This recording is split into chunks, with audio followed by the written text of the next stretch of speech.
You've been told that Buddhism is all about peace, light, and compassion. But what if I told you that some of its most powerful protectors were once demons? That's right. For centuries, these terrifying beings struck fear into people's hearts. They weren't just evil, they fed on human lifeblood. And yet, today, they are revered as protectors. So what changed? How did these so-called demons go from devourers to defenders? And more importantly, are they watching over you right now? The truth is buried deep in Buddhist history, and by the end of this video, you'll never look at Buddhism the same way again. Most people assume demons are evil. In Western religions, they're seen as forces of destruction. But in Buddhism, it's different. Very different. These 10 demon daughters weren't just anti-spirits. They were relentless, vengeful beings that preyed on the weak. They consumed the very essence of life itself. So why did they suddenly vow to protect Buddhist practitioners instead? And what does this mean for you? Because here's the thing. If they're real, and they're protecting those who uphold the Lotus Sutra, what happens if you ignore them? When you hear the word demon, what comes to mind? If you grew up in the West, you probably imagine terrifying creatures from horror movies, beings of pure evil, destined to destroy. Demons are enemies of the divine, right? Forces of chaos, trickery, suffering. But in Buddhism, things are different, very different. What if I told you that some of Buddhism's greatest protectors were once demons themselves? The 10 demon daughters weren't just demons, they fed on human lifeblood. They devoured the weak, they terrorized the living, and yet they are now worshipped as divine protectors.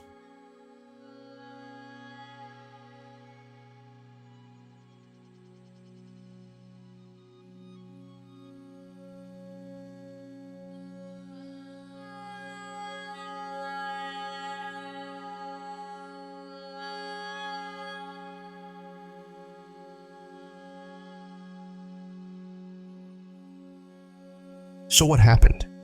How does a bloodthirsty demon suddenly transform into a protector? Why did they pledge their protection to Buddhist practitioners? And most importantly, what do they want from you today? And if you ignore them, what happens then? History has recorded their power and their presence, but only for those who understand how to invoke them. To understand their transformation, we need to go back to a powerful moment in Buddhist history. The moment when the 10 demon daughters made a vow and changed everything. The 10 demon daughters weren't just any spirits. They were ruthless, devourers of life. They took what they wanted, feeding off human lifeblood, leaving destruction in their wake. But then, something happened. Something that changed the course of Buddhist history forever.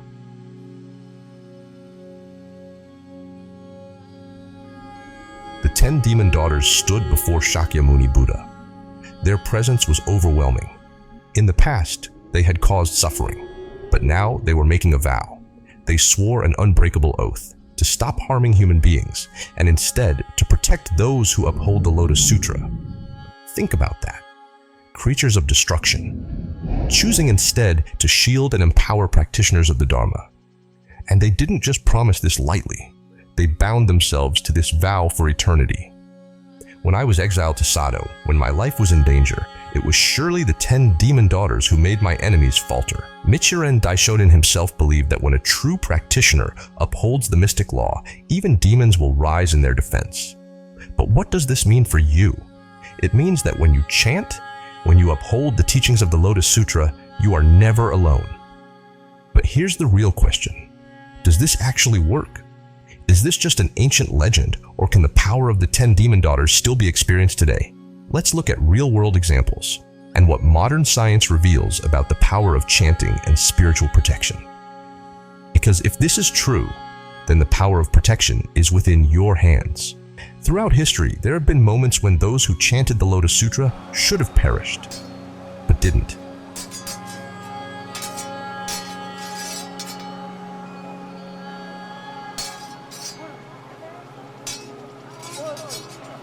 Enemies at the gates. Death seemed inevitable. But then, something changed. According to historical records, many who chanted Nam-myoho Renge-kyo in moments of crisis experienced something unexplainable. Nichiren Daishonin believed that when one chants Nam-myoho Renge-kyo, even demons would come to protect them. Coincidence? Or something greater? Let's go back to one of the most perilous times in Buddhist history. Kamakura period. During the Kamakura period, Japan was in turmoil. Buddhists faced persecution. Nichiren himself was nearly executed. And yet, time and time again, those who placed their faith in the Lotus Sutra walked away from situations that should have ended their lives. Nichiren himself credited this to the unseen protection of Buddhist forces, forces that many believe include the 10 demon daughters.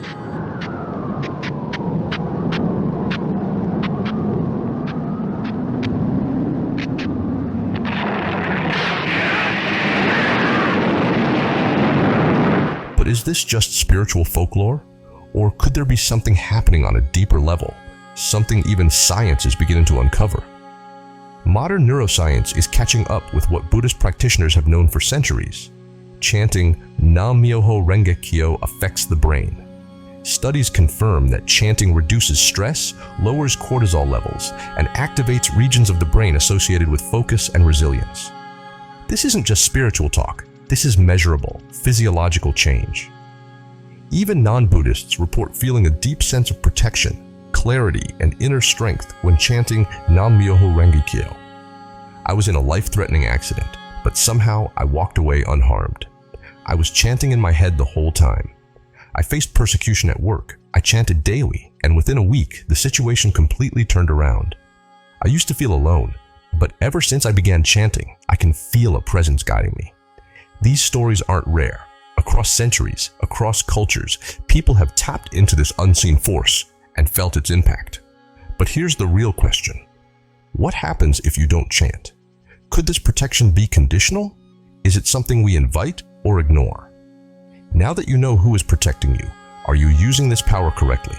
Here's how to harness this power starting today. Think about what we've uncovered today. Even the most destructive forces can become protectors. But there's a catch. It's up to you to invoke their protection. This isn't just about history. It's about your life, right now. Every single time you chant Nam-myoho Renge-kyo, you align yourself with these forces. You awaken their power. But here's the real question. Are you inviting them into your life, or are you ignoring their power? If you want protection, if you want transformation, you need to know how to use this power correctly. Next Friday, we're going even deeper. How to properly chant for protection, energy, and unstoppable faith. So make sure to subscribe to this channel and our newsletter. Don't wait. Click the video on screen right now and start invoking this power today, called How to Make Chanting Nam-myoho Renge-kyo Work for You, No Matter What. Quit here to start chanting with protection.